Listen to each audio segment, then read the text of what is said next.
Break के बाद एक बार फिर से आप सभी दर्शकों का अन्नदाता कार्यक्रम में स्वागत है।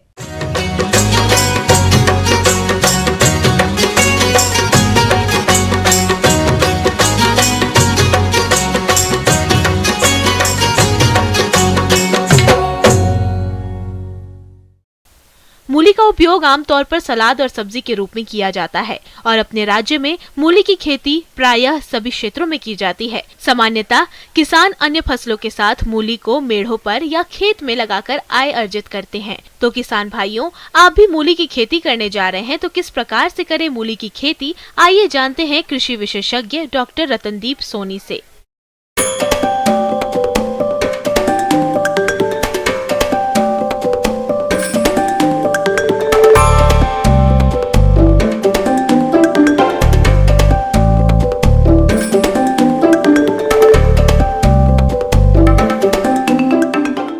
आपकी जानकारी के लिए मैं बताना चाहूँगा कि मूली की बुवाई तकनीक पे यदि ध्यान दिया जाए तो पैदावार बहुत अच्छी होगी और अधिक होगी।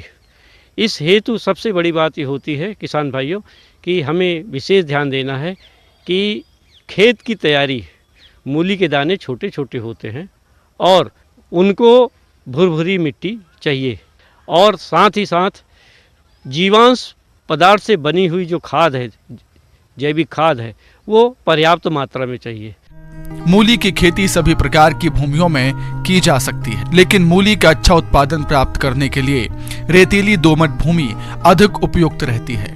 मूली के लिए गहरी जुताई की आवश्यकता होती है, इसीलिए खेत की एक जुताई मिट्टी पलटने वाले पिलाऊ से करने के बाद 2 से 3 बार कल्टीवेटर चलाकर भूमि को समतल कर लें, जिससे फसल का उचित विकास हो सके।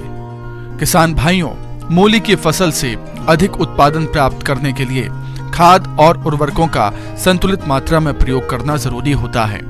इसलिए 150 क्विंटल गोबर की खाद या compost, 217 kilo urea, 313 kilo single super phosphate तथा 167 किलो म्यूरेट ऑफ पोटाश प्रति हेक्टेयर की आवश्यकता होती है।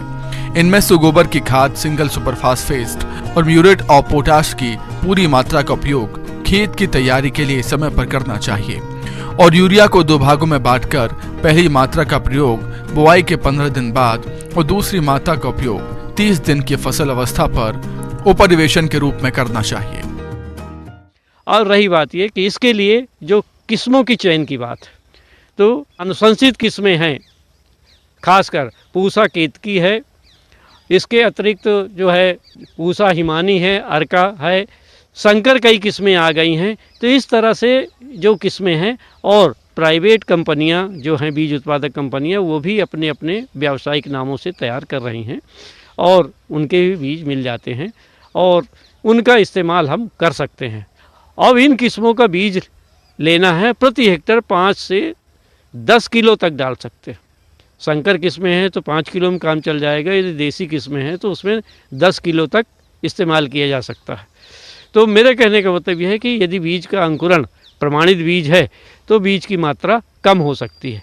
उपरांत बीज का उपचार करना है ताकि भूमि के अंदर या बीज के अंदर कोई रोगाणु, फफूंद जनित रोग न हो, नहीं तो अंकुरित होने के बाद वो बीज नष्ट हो सकता है और जहाँ बोया गया है उस जगह पे वो बीज नहीं उगेगा। बुआई से पहले मूली के बीजों को कार्बेडाजिम दवा 3 ग्राम प्रति किलोग्राम बीज की दर से बीज उपचार करें। मूली की बुआई 2 तरीके से की जाती है, जिसमें पहली है कतारों में बुआई।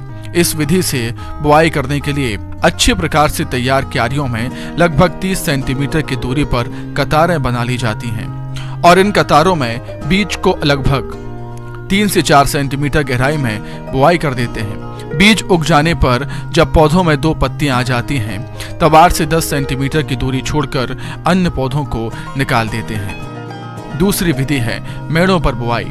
इस विधि में क्यारियों में 30 सेंटीमीटर की दूरी पर 15 से 20 सेंटीमीटर ऊंची मेढ़ें बना ली जाती हैं। इन मेड़ों पर बीज को 4 सेंटीमीटर की गहराई पर बो दिया जाता है। बीज उग आने पर जब पौधों में 2 पत्तियां आ जाती हैं, तब पौधों को 8 से 10 सेंटीमीटर की दूरी छोड़कर बाकी पौधों को निकाल दिया जाता है। बुआई की ये विधि अच्छी रहती है क्योंकि इस विधि से बोने पर मूली की जड़ की बढ़वार अच्छी होती है और मूली मुलायम भी रहती है। खेत के अंदर जब बीज हम बोते हैं तो खरपतवारों का उगना स्वाभाविक बात है।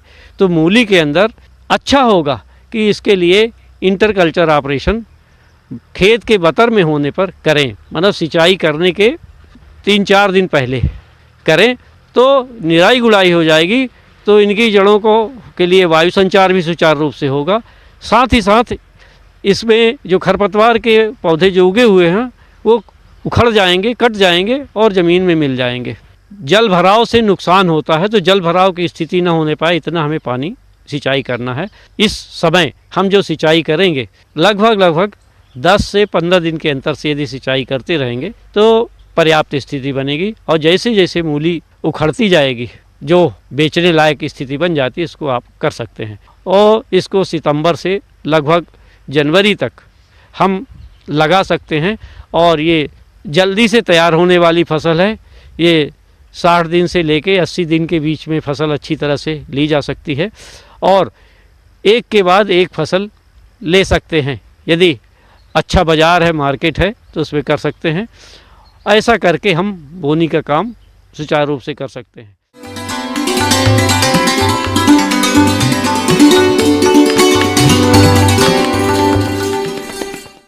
आइए जानते हैं अन्नदाता निःशुल्क फोन के माध्यम से पूछे गए समस्याओं का समाधान। आज के अन्नदाता हेल्पलाइन में जिस प्रश्न को कार्यक्रम में शामिल किया गया है उसे पूछा है श्री माधोपुर जिला सीकर के किसान कानाराम यादव ने। आप जौ की खेती के लिए उन्नत किस्मों पर जानकारी चाहते हैं तो कानाराम यादव जी आपकी जानकारी के लिए प्रस्तुत है कार्यक्रम का यह अंश।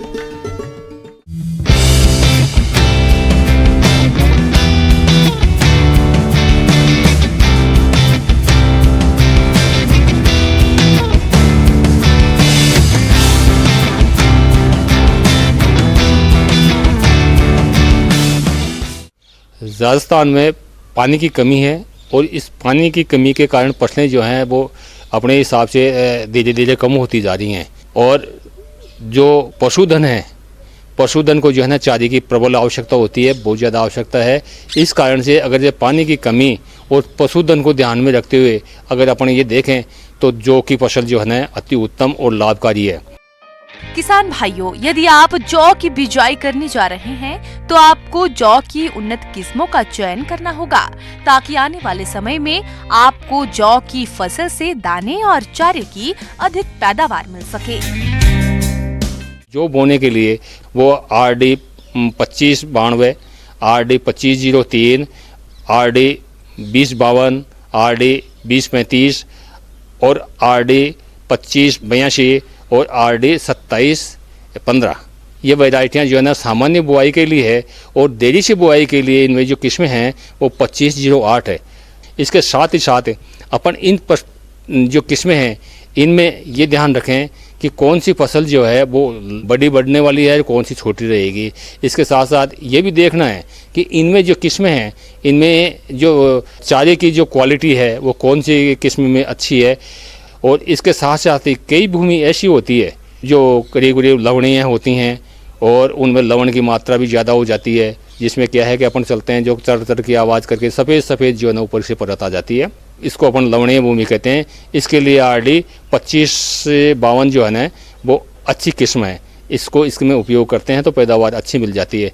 इसके साथ साथ ही कुछ किस्में इसमें ऐसी भी हैं जहाँ मूल्याग्रस्त जो है ना भूमि है उसमें भी लगानी है और वो फसल जो है ना वो होने नहीं देती, तो इस कारण से मूल्याग्रस्त जो भूमि है उसके लिए मूल्यारोधी किस्म है, उसमें भी RD 2052, RD 2035 ये किस्में हैं वो अच्छी हैं, इनको जो काम मिलें।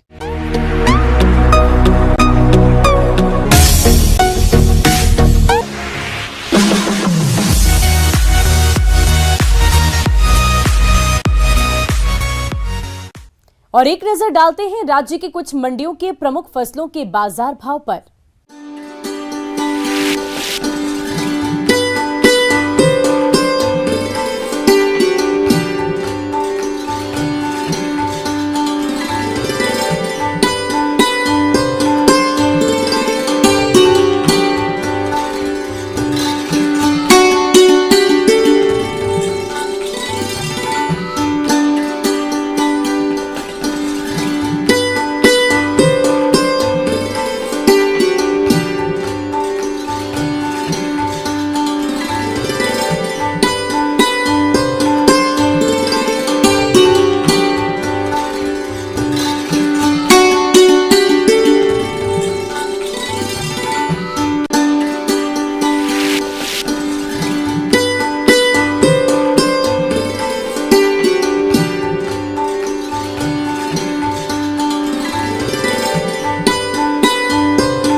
किसान भाइयों, कृषि संबंधित समस्या और सुझाव के लिए आप हमें इस पते पर संपर्क कर सकते हैं।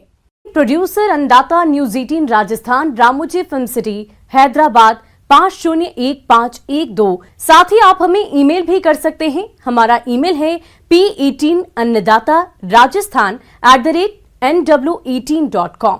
इसके अतिरिक्त आप हमें निःशुल्क हेल्पलाइन नंबर 18008892